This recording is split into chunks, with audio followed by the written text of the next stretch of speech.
membership form वगैरह जेके आहिनि जेको इलेक्शन कमीशन जे हवाले हूंदो आहे उहो अॼु असांजे हवाले करे रहियो आहे ऐं निहायत उन ते बि साईं खे जेको आहे निहायत मां सभिनि दोस्तनि जो हिकु दफ़ो वरी बि शुक्र अदा थो कयां त ही असांजी सिंध जी रवायत आहे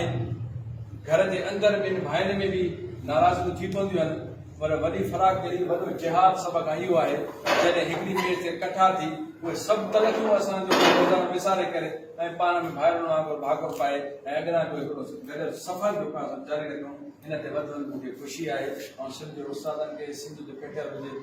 ख़ैर ख़्वाह दोस्तनि खे ऐं वरी बि हिन ते मुबारकबाद ॾियां थो ऐं बिलख़ुसूस जीअं साईं जन जो वॾड़नि असांजनि जो हिकिड़ो किरदारु रहियो आहे मुस्बत किरदारु रहियो आहे साईं मोहम्मद रफ़ीक जलाल साहिब जो साईं इंज़ार शर्गिरी साहिब जो हुननि पाण खे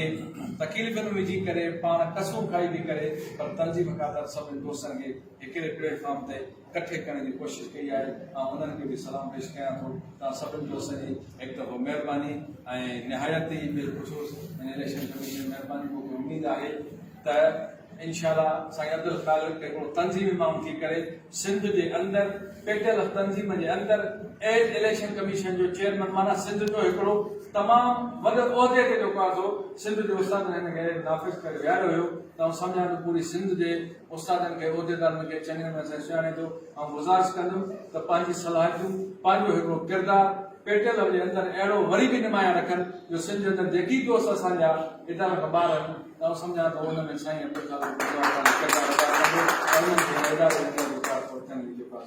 सलाम मशवरे तव्हां सभिनी दोस्तनि जी महिरबानी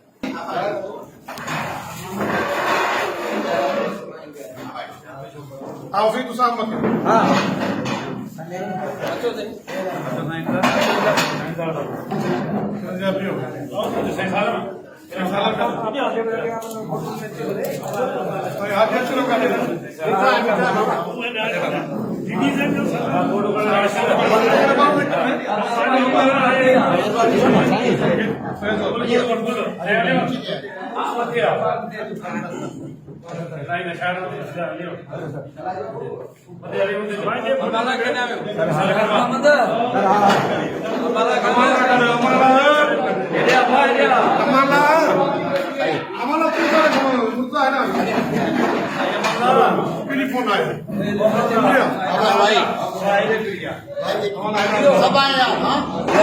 इधर आता